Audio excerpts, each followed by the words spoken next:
एक बार की बात है। एक छोटे से गांव में रामू नाम का एक गरीब किसान रहता था। वह ईमानदार, मेहनती और बहुत ही सरल स्वभाव का व्यक्ति था। दिन रात मेहनत करके वह अपनी छोटी सी जमीन पर खेती करता और उसी से अपने परिवार का पालन पोषण करता।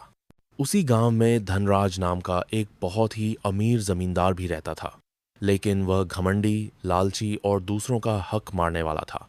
उसके पास बहुत जमीनें थीं, नौकर चाकर थे, लेकिन फिर भी वह और अधिक संपत्ति जमा करने की लालसा में हमेशा दूसरों को दबाता रहता। एक बार सूखा पड़ गया। गांव के ज्यादातर खेत सूख गए। किसान भूखे मरने की कगार पर आ गए। रामू के पास भी कुछ नहीं बचा।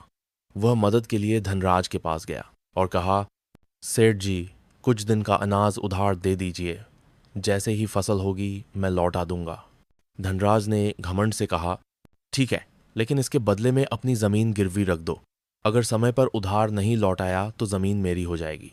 रामू मजबूरी में मान गया और अपनी जमीन गिरवी रखकर कुछ अनाज ले आया। रामू दिन रात मेहनत करता रहा। अगले साल अच्छी बारिश हुई और फसल भी अच्छी हुई।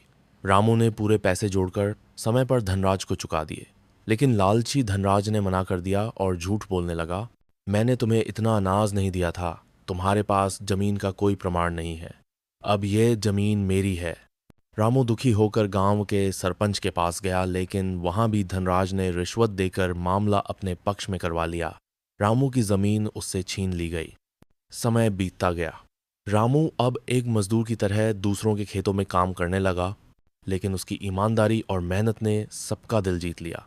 धीरे धीरे कुछ लोगों ने मिलकर रामू को मदद दी। एक सज्जन व्यापारी ने उसे अपनी जमीन पर काम करने का मौका दिया और कहा, रामू, तुम जितनी मेहनत करोगे उसका आधा हिस्सा तुम्हारा होगा। रामू ने पूरे मन से मेहनत की और कुछ सालों में इतना कमा लिया कि उसने अपनी जमीन फिर से खरीद ली, और इस बार उससे भी ज्यादा। दूसरी तरफ धनराज का बुरा समय शुरू हो गया। उसकी लालच और अन्यायपूर्ण व्यवहार की वजह से लोग उससे दूरी बनाने लगे। नौकरों ने साथ छोड़ दिया। बारिश ने उसकी फसलें बर्बाद कर दीं और धीरे धीरे वह कर्ज में डूबता चला गया। एक दिन ऐसा आया कि उसे अपनी सारी संपत्ति बेचनी पड़ी और गांव छोड़ना पड़ा। गांव में अब सबको एक ही बात याद रहती थी, कर्म का फल निश्चित होता है।